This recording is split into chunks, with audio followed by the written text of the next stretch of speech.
Amen. So, who is the Lord to you? That is from Matthew chapter 16. So, nung tinanong po ng Panginoon ang mga alagad, so una, anong sinasabi ng mga tao tungkol sa akin? Ano? So, kayo daw po si Jeremias, kayo daw po si Elias, or mga propeta. But sabi ng Panginoon, ngunit para sa inyo, sino ako?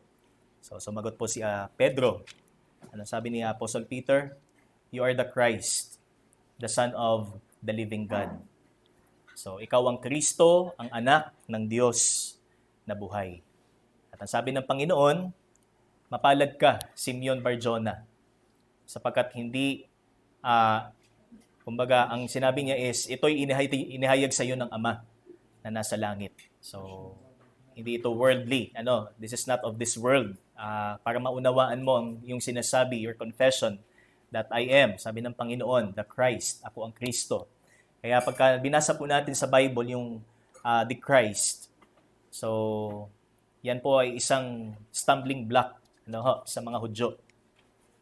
So hindi talaga sila naniniwala na ang Panginoong Hesus ang Mesaya, ang Panginoong Hesus ang Diyos na nagkatawang tao at ipinangako para sa kanila. But wala pong kumbaga consistent po ang Bible na tinuturo po na siya po talaga ang Mesaya. Sapagkat lahat ng mga kaganapan sa Panginoong Hesus ay fulfillment ng Old Testament prophecy. Kaya salamat po sa Panginoon sa buhay po ng sa Panginoong Hesus. So bilang siya po yung sentro ho talaga ng ating gawain. So tayo po ay nagtitipon tuwing linggo sapagkat meron pong Panginoong Hesus na nabuhay muli at siya'y buhay magpakailanman. At kanya pong itinayo ang iglesia, kagaya po ng kanyang sinabi sa yung kasunod po nung passage na yon, and I also say to you that you are Peter, and upon this rock I will build my church. Di ba? Sinabi ng Panginoon, sa batong ito itatayo ko ang aking iglesia, at niyang Hades ay hindi makakapanaig dito. So, which means that this church, ang iglesia ay talagang hindi ho basta lamang lumabas na wala pong nagtayo. Ang church po is talagang built. It's built upon a rock. Okay? So, that is Christ. And the confession na sinabi po ni Apostle Peter, ang katotohanan na sinabi po ni Apostle Pedro, na siya ang Kristo, ang anak ng Diyos na buhay. So, that is the foundation kung saan nakapatong po ang iglesia. Kaya yun po mga apostles ang ginamit ng Diyos upang maglatag ng pundasyon ng katotohanan ito at the time of Acts. So salamat po sa Panginoon. So who is the Lord to you? Again, sino ba ang Panginoon sa atin? Sabi Panginoon lamang kapag naalala natin na may suliranin. Pagka wala ng suliranin, limot na natin ang Panginoon. But who is the Lord to you is a question that reminds us that God is at all times with us. Amen? Amen. Siya'y nasa atin sa lahat ng pagkakataon. Kahit sa panahong hindi natin siya naalala, nananatili siyang Diyos. Kahit sa panahong tayo po ay nakakalimot, nananatili siyang Diyos. So ito po ang ating Panginoong pinaglilingkuran. Siya'y buhay. Hindi ho tayo nanghuhula. Sino ba ang Diyos na aking pinaglilingkuran? Baka ito ang tama, baka ito ang tama, baka ito ang tama. Pero ito po ang sabi ng Biblia. Ang Diyos natin ay buhay. Okay? At ngayon po, mga kapatid, dadako na po tayo sa ating susunod na bahagi. At this is the most challenging part ng ating pong worship. And that is the message. Mula po sa salita ng ating Panginoon. So ito po ay pagpapatuloy po sa aklat po na ating sineserye, sa aklat po ng unang Pedro, 1 Peter. Buksan po natin mga kapatid. Sa 1 Peter chapter 2, verses 4 to 10. Aklat po ng unang Pedro, kabanata 2, talata 4 hanggang 10. So ito po yung passage na atin pong sinisiris. Tayo po ay nasa panglimang installment na ng ating series dito po sa passage na ito. 1 Peter chapter 2 verses 4 to 10. So kung nakita na po natin, tayo po'y sandaling tumayo para po sa pagbasa, mga kapatid.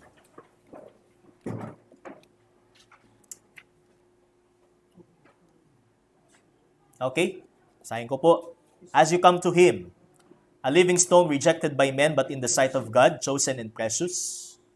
You yourselves, like living stones, are being built up as a spiritual house, to be a holy priesthood, to offer spiritual sacrifices acceptable to God through Jesus Christ. For it stands in Scripture, Behold, I am laying in Zion a stone, a cornerstone chosen and precious, and whoever believes in Him will not be put to shame. So the honor is for you who believe, but for those who do not believe, the stone that the builders rejected has become the cornerstone, and a stone of stumbling and a rock of offense. They stumble because they disobey the word, as they were destined to do. But you are a chosen race, a royal priesthood, a holy nation, a people for His own possession, that you may proclaim the excellencies of Him who called you out of darkness into His marvelous light. Once you were not a people, but now you are God's people. Once you had not received mercy, but now you have received mercy. Purihin po ang Panginoon. Tayo po'y manalangin. Aming Diyos, tunay po na napakapalad ng isang Kristiyano.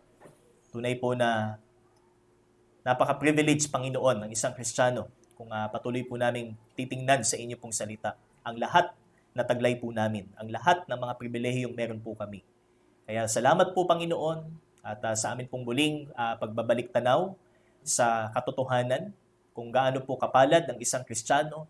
Magbunsod po ito ng mas masidhi na paglilingkod sa iyo at patuloy po na pagsunod sa iyo, Panginoon, sa pamamagitan po ng banal na pamumuhay.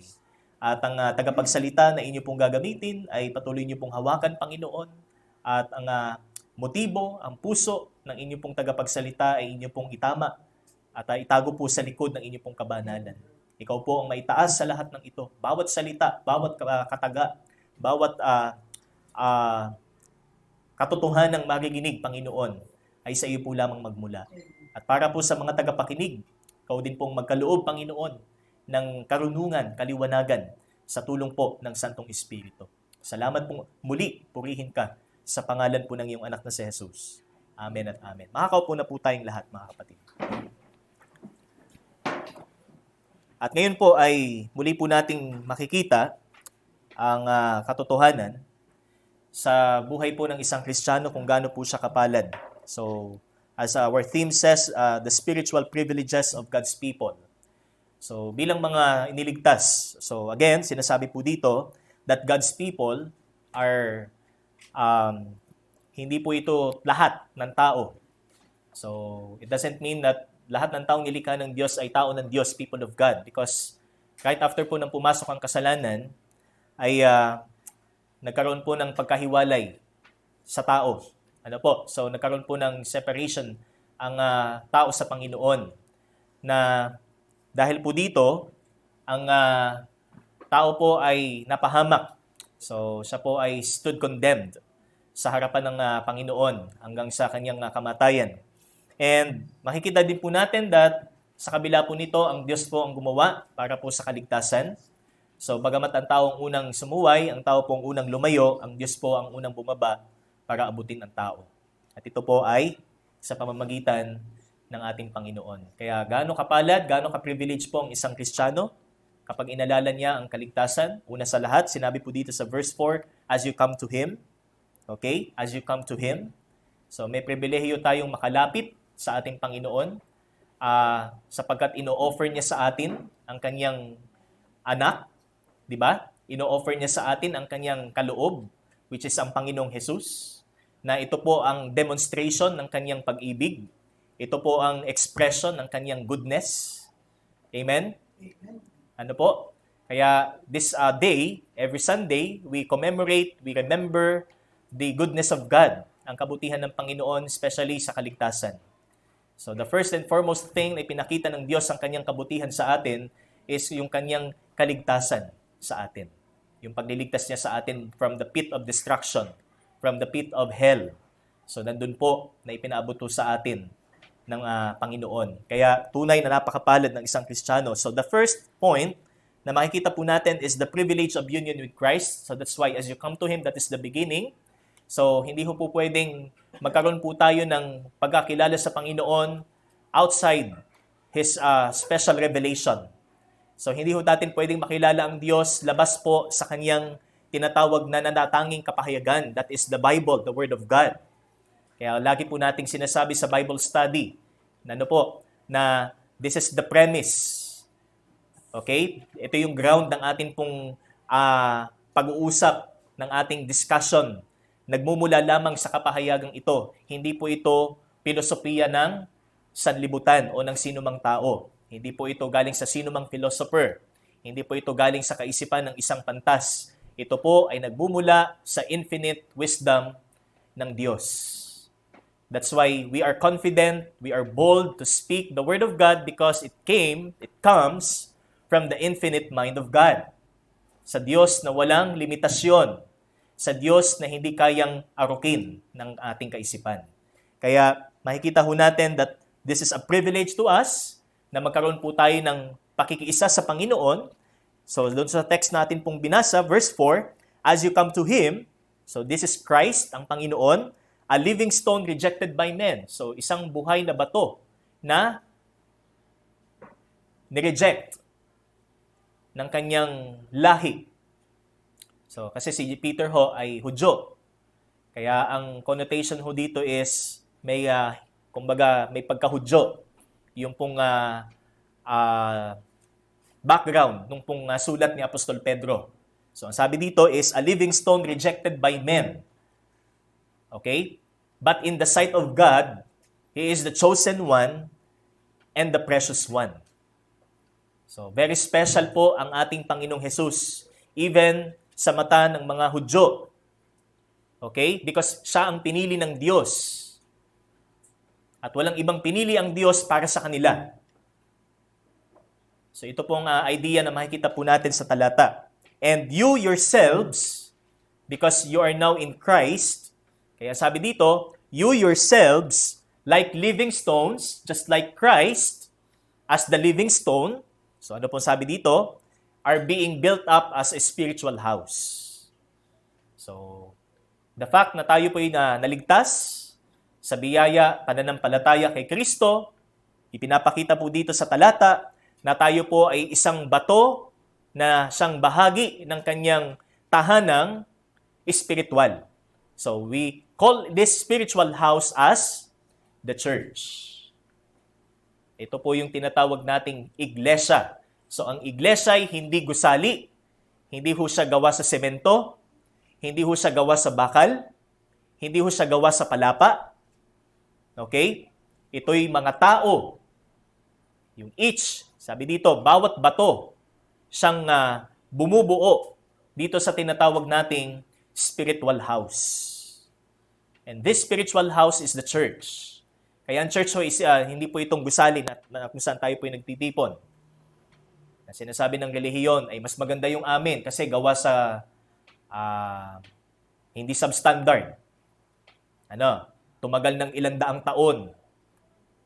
May mga pinnacle pa, may mga patulis. Di po ba? Pero hindi po ito ang church. Kung titingnan po natin ang Biblia, sapagkat ang church ho is no other than believers. Group of believers. So, they have one confession. Meron silang isang paniniwala. Meron silang isang confession, and that is Christ. Okay?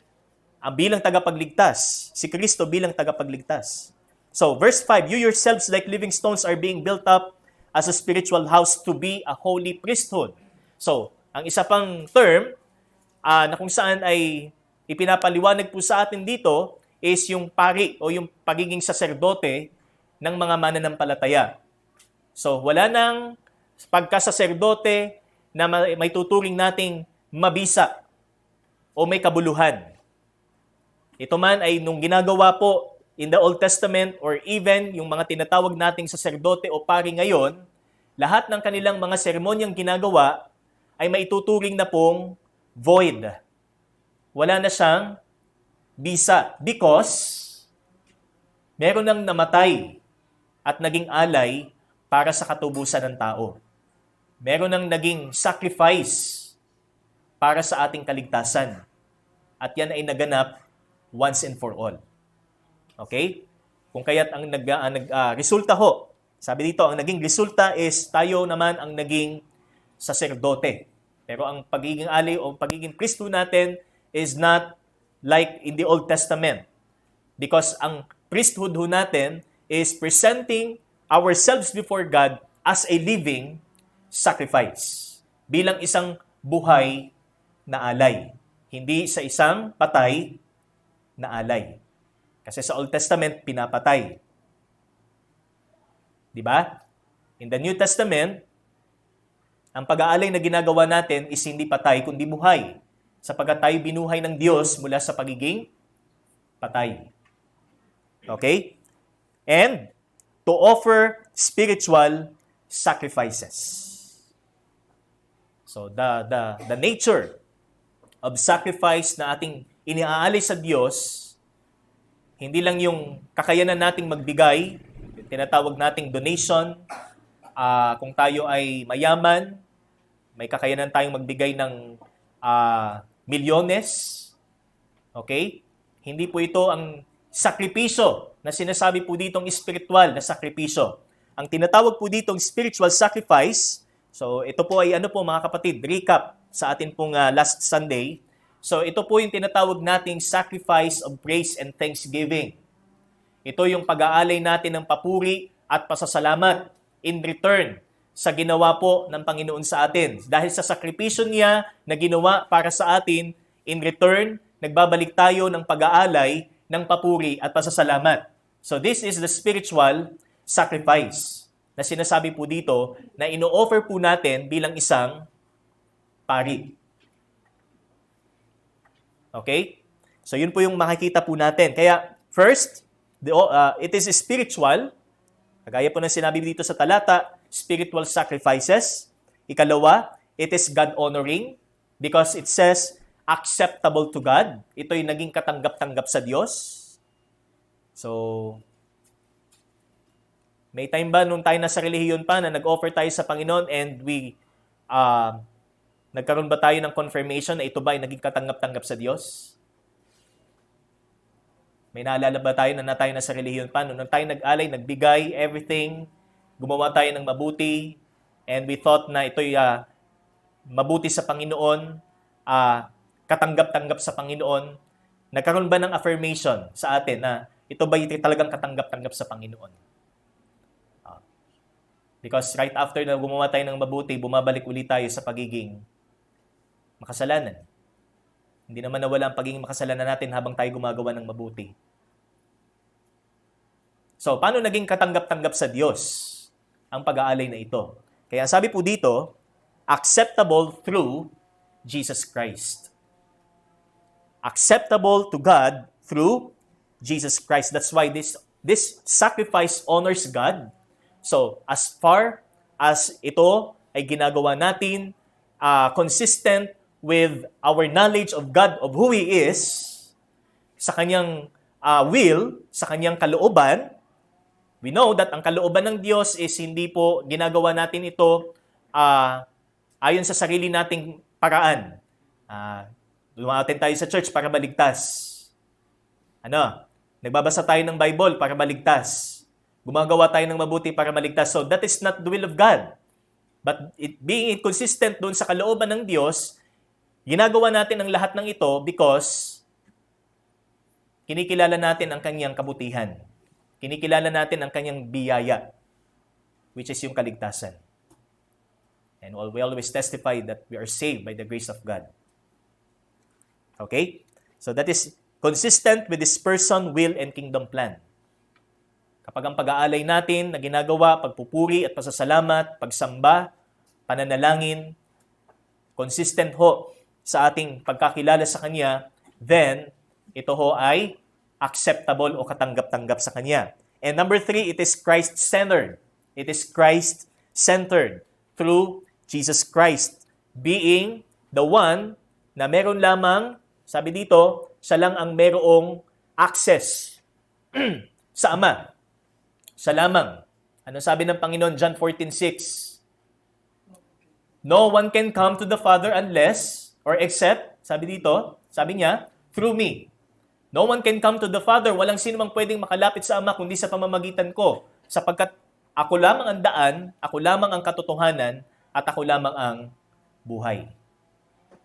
Napakaliwanag po na sinabi ng Panginoon, at walang ibang pwedeng maging tagapamagitan, maaring maging tagapamagitan sa pagitan ng mga tao at ng Diyos, kundi maging, sabi nga, kundi siya lamang, si Kristo. Kaya, it should be Christ-centered. Okay? It must be Christ-centered. Kailangan nakasentro sa ating Panginoong Hesus ang ating ginagawa, ang ating pagsamba, ang ating pagpupuri. Ang haligi ho ng ating paglilingkod ay kung paano natin nakilala si Kristo ng personal.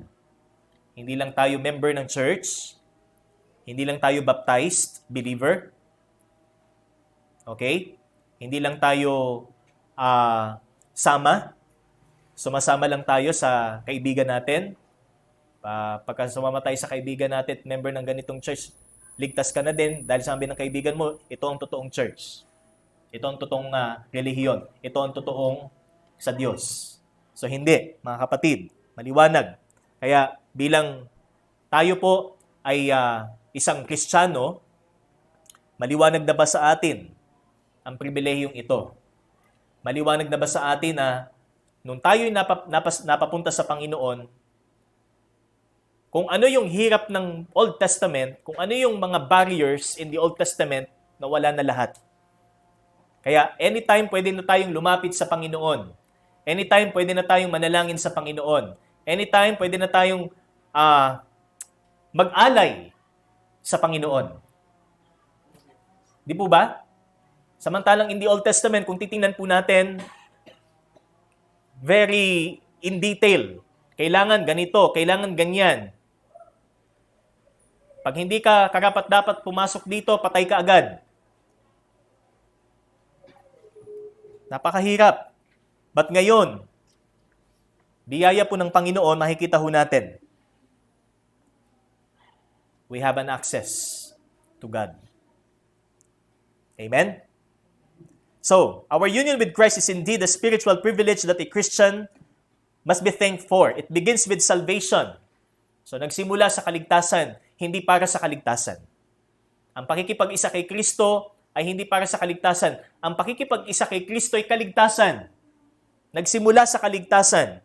At yamang tayo ay naligtas, dahil tayo na kay Kristo na, so ang sabi dito, we are built up, or being built up, as Christ's spiritual body. So ito yung word na spiritual house, the church. At bilang bahagi ng kanyang katawan, we offer ourselves as His chosen priests, and the offering that we give is made acceptable in Christ. Kaya laging sa Panginoon. Okay? We have spiritual blessings in Christ. Lahat ng pagpapalang spiritual in Christ. Kaya una sa lahat, tiyakin po natin kung si Kristo ay nasa atin ng puso. In light of the gospel na napakinggan po natin, na ang Diyos na walang hanggan, eternal, all-powerful, nilalang niya ang mundo, nilalang niya ang lahat mula sa wala. Dahil siya ang Diyos. He is the supreme being.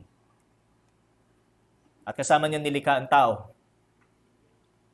Subalit ang taong ito ay napahiwalay sa Panginoon nung pumasok ang kasalanan. At ang kabayaran ay ang kamatayan. So, mga kapatid, makikita natin, na mula doon, makikita natin na ito ho ay isang pribilehiyo na ipinagkaloob po sa atin. And without understanding of this reality, we might be serving the Lord as a form of man-made religion. Kung hindi natin taglay ang kaunawaang ito, maaaring ang paglilingkod natin sa Diyos ay katulad pa rin sa relihiyon na gawa ng tao. Kaya tiyakin po natin, una sa lahat, nasa Panginoon na ba tayo? Baka ang ating sinishare sa tao, ay ito ang aming church. Kami ang totoong church kasi kami ay Herald of Faith Baptist Church. Kami ang totoong church kasi kami ay Baptist. May katwiran pa na sabi ay si Kristo daw ay Baptist kasi ang nagbautismo ay si John the Baptist. Okay? Pero hindi po. Wala akong denominasyong ibinigay mula sa langit, but there is only one name. Iisang pangalan ang ibinigay, hindi relihiyon, hindi Baptist, but Jesus.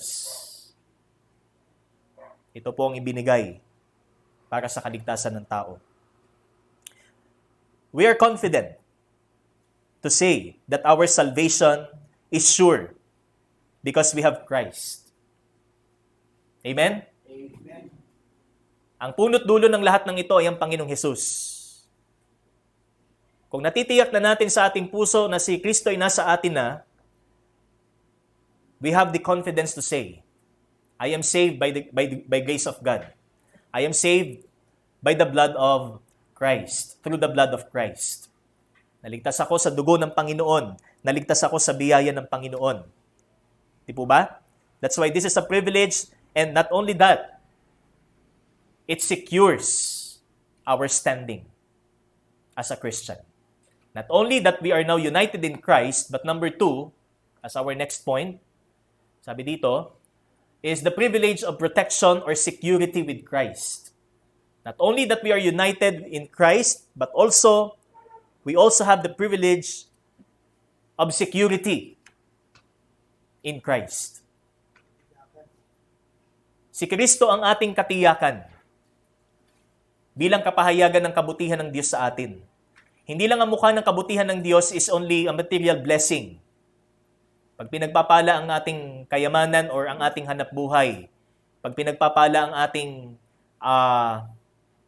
sambahayan, hindi po yan ang blessing na sinasabi po ng banal na kasulatan. But ang makikita po natin is spiritual blessing in a way na tayo ay isa ng Kristiyano and that we as Christians are secured in Christ. Okay? So that is our second point. The privilege of protection or security in Christ. In verse 6, ito pong ating makikita. So dito po naka-focus yung ating pong second point. For it stands in Scripture, Behold, I am laying in Zion a stone, a cornerstone chosen and precious, and whoever believes in Him will not be put to shame. So ano po ang significance nitong quotation ni Apostol Pedro sa reality na meron po ang isang Kristiyano? So first and foremost na makikita po natin, ano po sabi niya? For it stands in Scripture.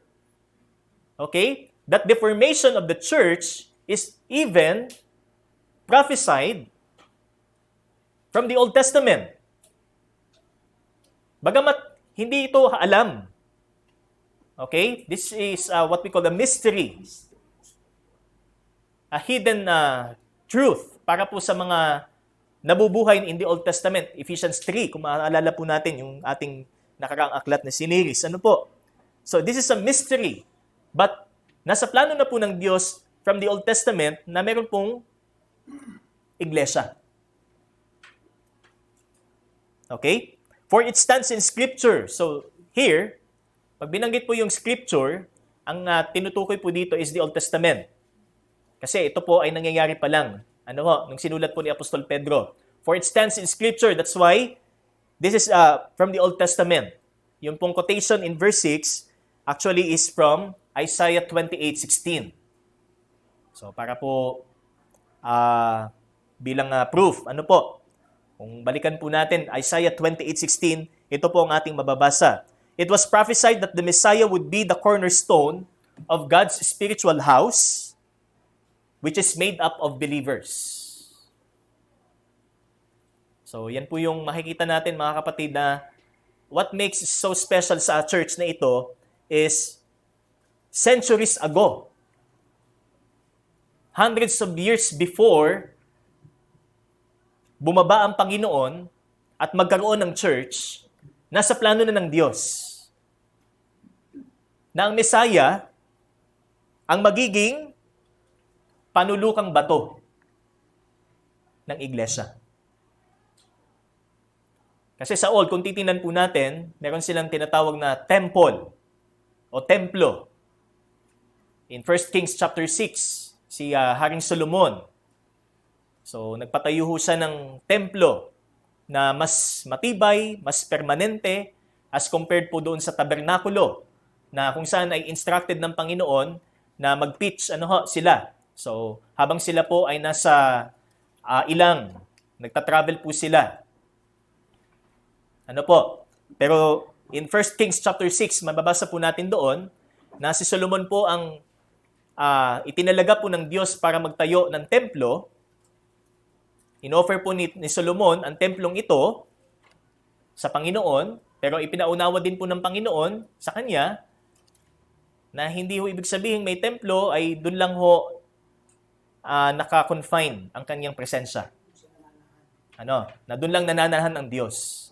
Because that's actually a pagan belief.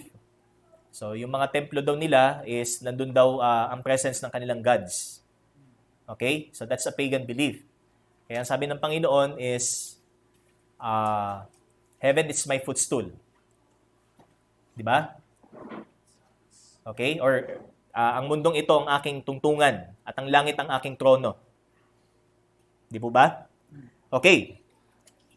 So that is the second privilege. And dito makikita po natin the distinguishing marks of Christ as the foundation, as the cornerstone of the church.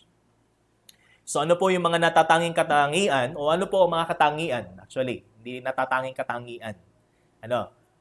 Katangian ng Panginoon bilang panulukang bato ng iglesia. So, napapangin na po natin to actually yung salitang cornerstone. Dahil dumaan po tayo sa book of Ephesians chapter 2. Kung maalala po natin, verses 19 to 22.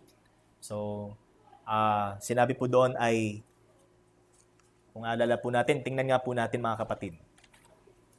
Verses 19 to 22, Ephesians chapter 2. Okay? Kasi binanggit po dito yung cornerstone. Okay. So then, you are no longer strangers and aliens. So, ito ho ay church.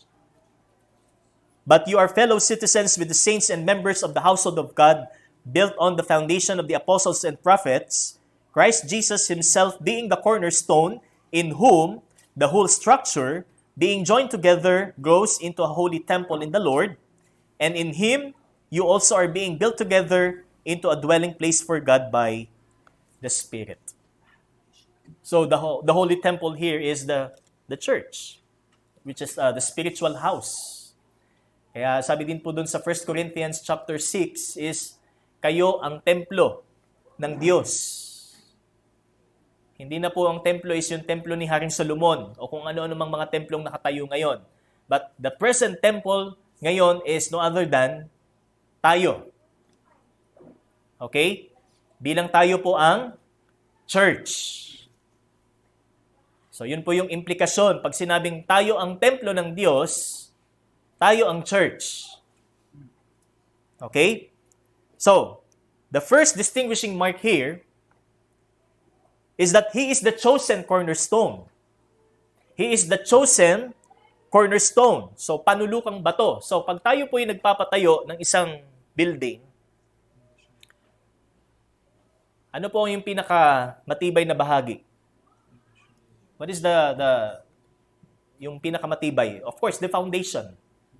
Di po ba? Haligi. At ang haligi ho, wala sa gitna. Naalala ko yung chapel dun sa sa Batangas. Meron doon poste talaga nasa gitna. So yung speaker, pag doon ka nakapwesto, hindi mo makikita. Center stone. So talagang abala siya. So pag may training, pag doon ka nakapwesto sa may posting yun, hindi mo makita yung yung nagsasalita. Yun naman nagsasalita, hindi ka naman yung makita yung nakikinig. So talagang abala siya. Pero hindi po siya naka-place doon. Ano ho? So sabi nga, ito ho ay cornerstone. Nasa tabi. Okay? Nasa sulok. Panulukang bato nga ang tawag. Ano po? At hindi lang siya basta panulukang bato, but he is the chosen cornerstone. Okay? In what sense po na ang Panginoong Jesus ang tinatawag na chosen cornerstone? We must keep in mind that when we read the word chosen in reference to Christ, it means God's choice. Hindi ho kung sino lang ang pumili kay Kristo. Ang Diyos mismo ang pumili sa Kanya. At kapag ang Diyos ang pumili, ibig sabihin, ito yung fitting. Okay? Ito yung exact. Ito yung talagang eksaktong-eksakto para dito. Para sa church, ito talaga yung eksaktong-eksakto. Okay? That is the meaning. Pag sinabing chosen, cornerstone.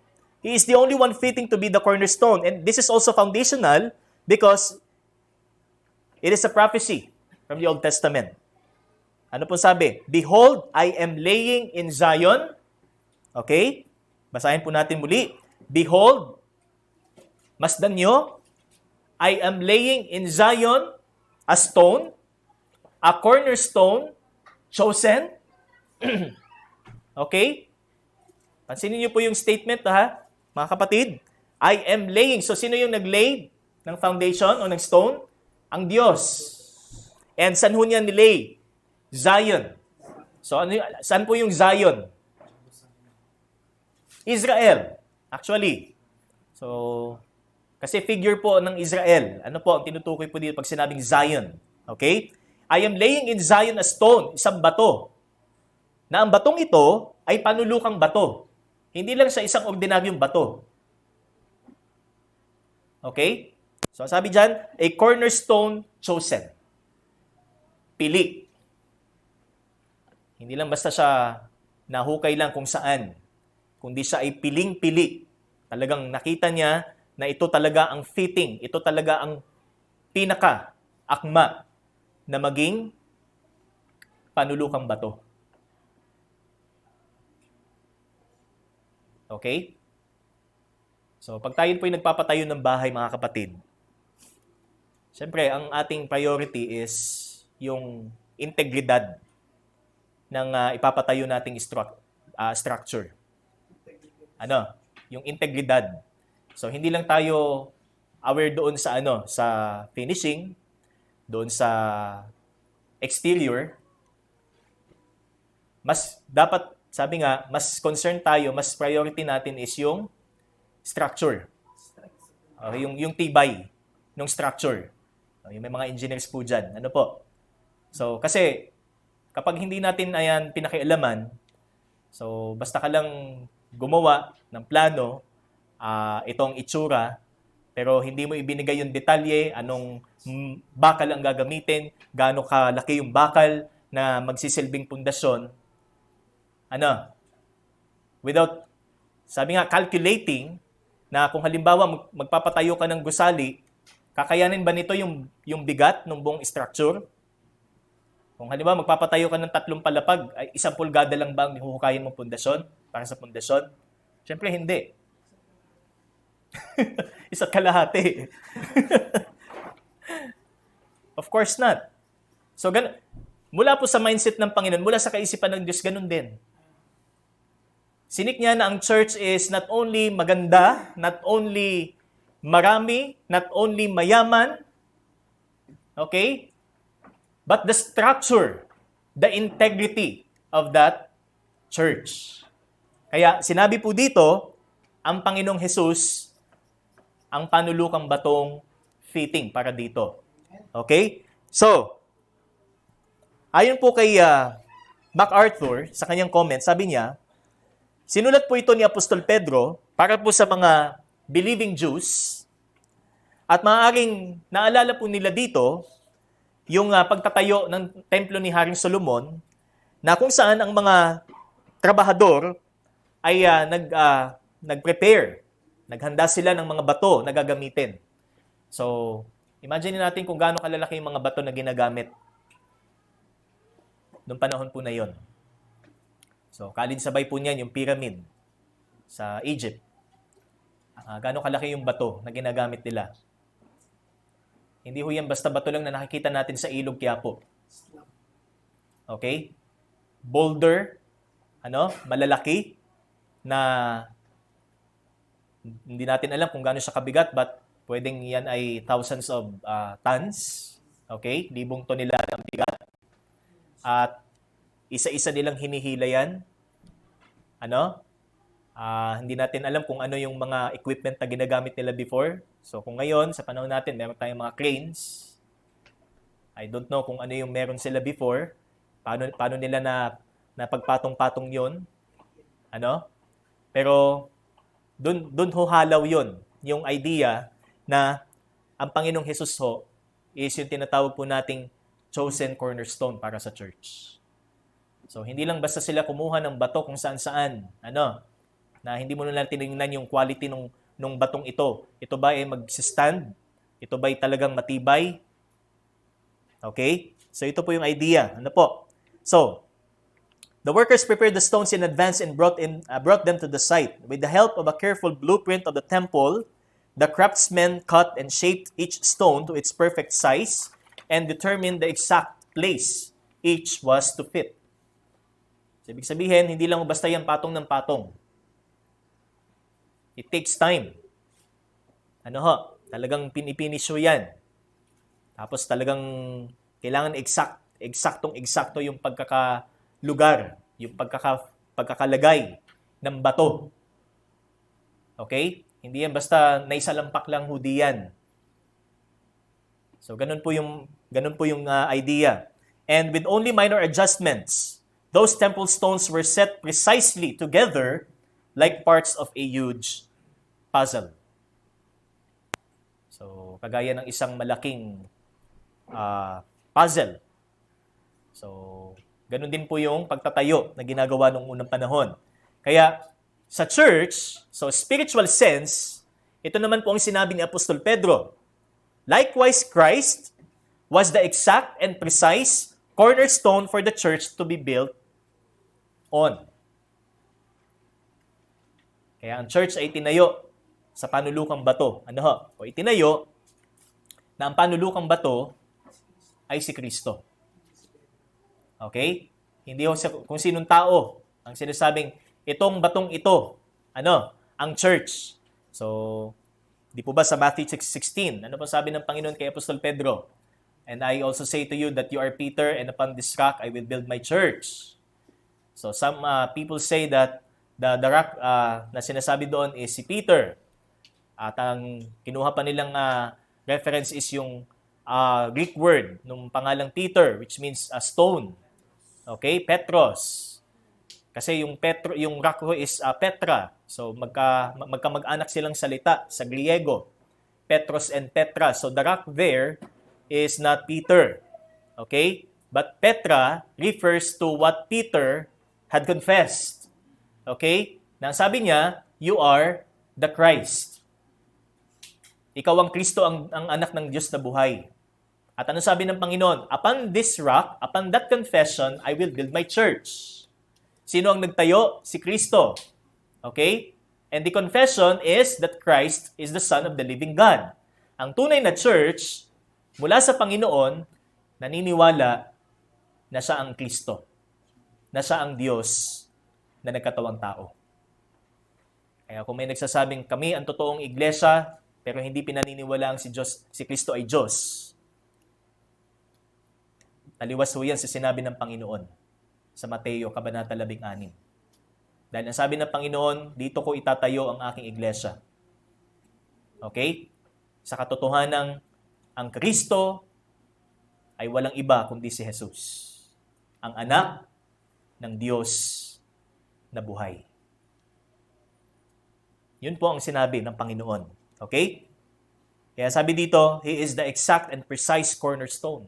Kaya sabi niya, I will build my church. Wala nang mas magaling pang builder sa buong, sabi nga, sa buong mundo, sa balat ng lupa. At sa buong sangkalawakan, kundi ang Panginoon. Dahil ang karunungan niya kung paano niya itayo ang iglesia ay kung paano din karunungan niya para gawin ang lahat ng bagay mula sa wala. O paano niya kinreate ang lahat ng bagay mula sa wala. Okay? So that is the first. He is the chosen by God Himself. Hindi siya basta-basta lamang.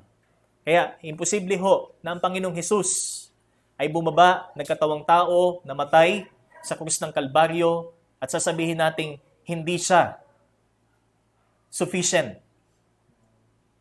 Kumbaga sa materialis na ginagamit natin sa bahay, substandard. Ganun ba ang tingin natin sa ginawa ni Kristo sa krus? Di po ba?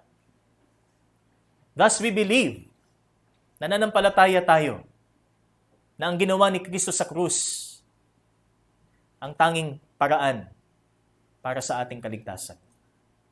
Amen? Amen. So that is the first thing, that Christ is the chosen cornerstone.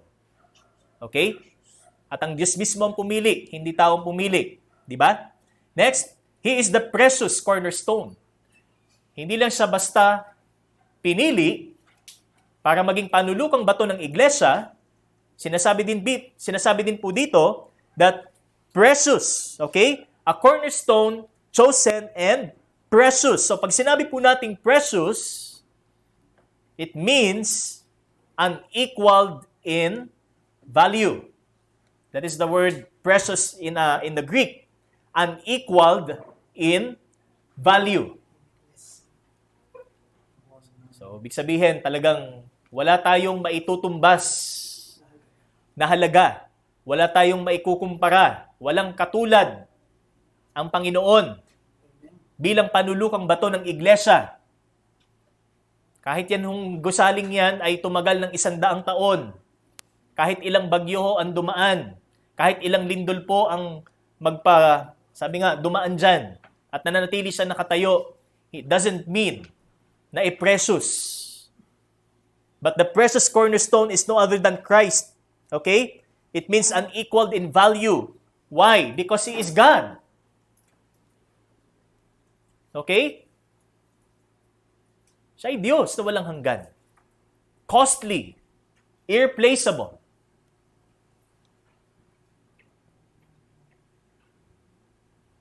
Kaya anong church? Kung si Kristo ang hindi panulukang bato, tatayo kaya? Matibay kaya? Sa tingin natin? So that's why walang iba. Okay? Walang iba. Hindi siya basta pinili at hindi lang siya basta gawa. Sabi nga sa kung ano-ano. Siya'y Diyos. A cornerstone serves as the one who sets all the proper angles for the building and establishes the precise symmetry of the entire edifice.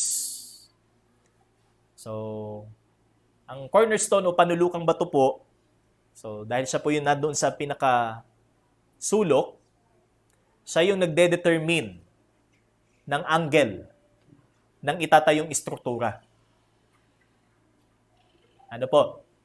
Kaya pagka tiningnan po natin mabuti yung minsan, pagka may mga bahay po, pag tiningnan natin, bakit yung tiles ay hindi yung pagkakakat, So, hindi siya pantay, may slant. So, kasi yung dingding pala ay slant. Okay? So, it depends doon sa haligi para ma-determine kung iskwalado ba siya o hindi. Okay? So, ganun din po yung cornerstone na sinasabi po dito. Okay? And to ensure the perfect precision of God's spiritual house, the main cornerstone had to be flawless. Para ma-assure natin ay itong panulukang batong ito ay iskwaladong-iskwalado ayon sa plano ng Diyos, kinakailangan na ang panulukang batong ito ay walang kapintasan. Sinless. Kaya ang atin pong pinangahawakan dito is ang buhay ng Panginoon. The life of Christ. No one could set all the angles of God's house except the one who lived perfectly Sino ang taong namumukod tanging na buhay ng perfect? Panginoong Jesus. Di po ba? Kaya siya lang ho ang maaaring maging panulukang bato. Kaya siya ang tinawag, kaya siya ho yung precious na tinatawag na panulukang bato. Dahil siya lang ang natatanging tao, Diyos na nagkatawang tao, na hindi nagkasala. Sa buhay ng Panginoong Jesus for the 33 years ng buhay ng Panginoon dito sa mundo. Sabi doon sa 1 Peter, no deceit was found in Him. He did not revile in return. Wala siyang ginawang negatibo o kasalanan in return sa mga taong nanlibak sa Kanya. Sa mga taong nagpahirap sa Kanya, sa mga taong umusig sa Kanya, sa mga taong nagkanulo sa Kanya, o sa taong nagkanulo sa Kanya. Okay? But He did not. Sabi nga, wala siyang ginawang masama at walang kasalanang nakita sa Kanya. That's why He is the precious cornerstone. Okay? So, bilang cross-reference po, mga kapatid, tingnan po natin sa Colossians 1, verse 18. Colossians 1:18. Sabi dito, okay, and He is the head of the body, the church. He is the beginning, the firstborn from the dead, that in everything He might be preeminent. For in Him all the fullness of God was pleased to dwell, and through Him to reconcile to Himself all things, whether on earth or in heaven, making peace by the blood of His cross. So, ipinapakita ho dito na ang Panginoong Jesus bilang panulukang bato is the only one na maaaring mag-reconcile sa lahat. Sabi dito, able to reconcile all things on earth or in heaven, sa lupa man o sa langit, ang sabi dito, sa pamamagitan ng Kanyang dugo. Ito po mga kapatid, ang makikita ho natin na katotohanan kung kaya't walang ibang po pwedeng maging haligi at panulukang bato para sa iglesia kundi ang Panginoon. Sapagat sinabi din po dito, siya ang ulo ng iglesia. Okay? Not only that He is the cornerstone, He is the head also. He is also the head of the church. Kaya hindi po totoo na ang head ho ng church is kung sino mang tao na iginagalang. Kung sino man pong taong talagang nire-respeto. Pagka bumisita sa isang bansa, talagang akala mo ay feast. Talagang may feast. Samantalang dito po natin makikita that the head of the church is Christ, ang Panginoon mismo. Amen? Amen. Christ is the head of the church. And number 3, not only He is the chosen cornerstone and the precious cornerstone, number 3, He is the sure cornerstone. Siya ang siguradong panulukang bato. Okay? Why? Ano pong sabi dito sa text? And whoever believes in Him will not be put to shame. Sa ibang salin po ang mababasa po natin, will not be disappointed. That's why our toil in Christ is not in vain. Our labor for the gospel is not in vain. Amen? Amen. Yan po ang sabi mga kapatid ng talata. Because we have the sure cornerstone. Christ is sure. It's the sure foundation. Okay? And since He is the chosen one to be the cornerstone of the church and the precious one to be such, whoever believes in Him will never be perished. Will not be disappointed. Will never be put to shame. That's why the surest, sabi nga, ang pinakasigurado sa lahat ay ang Panginoon. Kung may haka-haka pa rin tayo sa buhay, patungkol sa Diyos, patungkol sa mundo, patungkol sa tao, ang sinasabi po dito, si Kristo lamang ang pag-asa ho natin at ang kaligtasan po natin. Romans chapter 8 from verse 35, who shall separate us from the love of Christ? Since you are now in Christ, who shall separate us from His love? Shall tribulation, or distress, or persecution, or famine, or nakedness, or danger, or sword? Ano mang kahirapang dumadaan sa buhay natin, yan ba'y magpapahiwalay sa atin sa pag-ibig ni Kristo? Kaya iba ho ang pakiramdam na meron tayong Panginoon sa buhay kahit dumadaan tayo sa mga bagyo. Kaysa dumadaan tayo sa mga bagyo na hindi natin kilala ang Panginoon. Because we have the confidence that we are in Christ even though, even though meron tayong tribulation, distress and persecution or famine, and in verse 36, as it is written, for your sake we are being killed all the day long, and we are regarded as sheep to be slaughtered. But in verse 37, ano po sabi ni Apostol Pablo? No. But in all these things we are more than conquerors through Him who loved us. We are not the defeated ones. We are victors in Christ, brothers and sisters.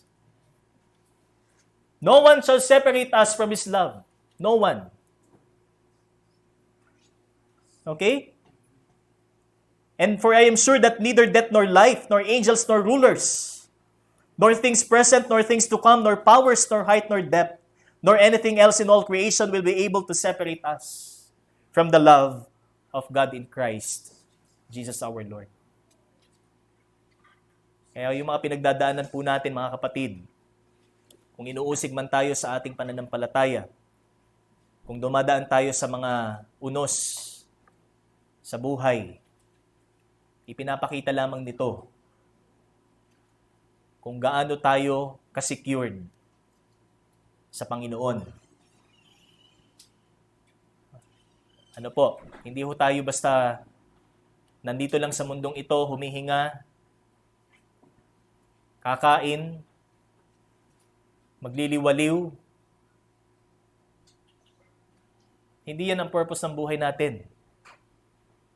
Ang purpose ng Diyos kung bakit niya tayo pinahintulutang mabuhay sa mundong ito para makilala natin siya ng personal. At ito ho, ang sinabi ng Biblia, ipinadala niya sa atin ang kanyang anak.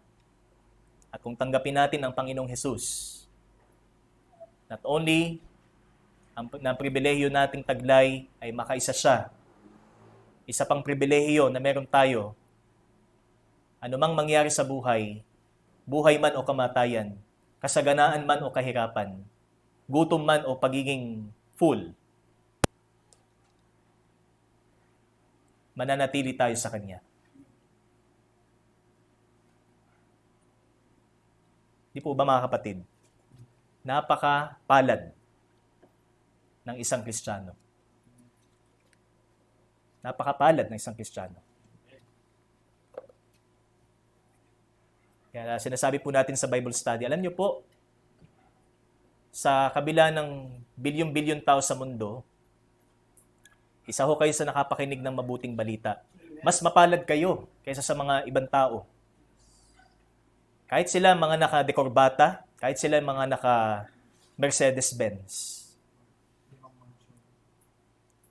Kahit mayroon silang mansion sa, let's say, dito sa Maynila, Ayala Alabang, o Forbes Park, sabihin na natin yung pinakamahal. Kung hindi nila nakikilala ang Panginoong Hesus, what? Sabi doon sa Matthew 16. What shall it profit for a man if he gains the whole world? Yet he doesn't know kung saan pupunta ang kanyang kaluluwa. What shall it profit? Dami na nga nagsasabi. Sumikat, tapos nung tumanda, nagkasakit, so hindi nadala yung kasikatan. Hindi nadala yung kanyang kayamanan. Lahat yan ay hanggang dito lamang sa lupa. Pero ang pinaka kayamanan na maaaring taglayin ho natin is kagaya po ng sinabi sa aklat ng Jeremiah chapter 9. That he who boasts of this, that he understands and knows me. That I am the God who executes justice. That I am the God who executes righteousness. Okay? Yan po ang Diyos ng Biblia. That's why, to place your faith in Jesus is the wisest decision that you can make. But it doesn't mean that through your decision, your personal decision, ikaw ay maliligtas. But ang pinaka-wise na decision po na maaari nating gawin sa mundong ito, sa buhay nating ito, is ibigay natin sa Panginoong Hesus ang ating sarili. I-surrender natin sa Panginoon ang ating buhay. Sapagkat siya ang perfect, since He is the perfect, precise, and powerful cornerstone. Do you believe this? Nuha ko dun saan eh. Sa good soil eh. So, ito po ang sinabi ng Biblia, mga kapatid. Meron tayong panulukang bato. Ano ho? So, hindi po ang panulukang bato ng iglesyang ito. Nasaan yung isa? Yun. Ano ho? Hindi po yan ang panulukang bato na sinasabi ho dito. Si Kristo ho, ang ating panulukang bato. Tayo po'y manalangin. Salamat po, Panginoon, sa iyong salita. Salamat po sapagkat meron po kaming panulukang bato at ito'y walang iba kundi ang Panginoong Hesus na walang kasalanan, ang Panginoong Hesus na nagkatawang tao at namatay sa krus ng walang kasalanan. Bagamat siya ang naging kahalili po namin para sa aming katubusan. Panginoon, salamat po sa katotohanan ito. Mas maging maliwanag sa amin kung ano po ang aming kalagayan at ang katayuan po namin bilang inyo pong iniligtas sa mensaheng naming narinig. At patuloy po namin mailapat ito sa buhay namin. Na kami maging bahagi ng iglesia hindi lamang sa kung paano po ito sinasabi ng Biblia, kundi maging aktibo kami, Panginoon, na bahagi ng inyo pong iglesia. Sa iyo po ang kapurihan sa pangalan ng iyong anak na si Jesus. Amen at amen. Purihin po ang Panginoon.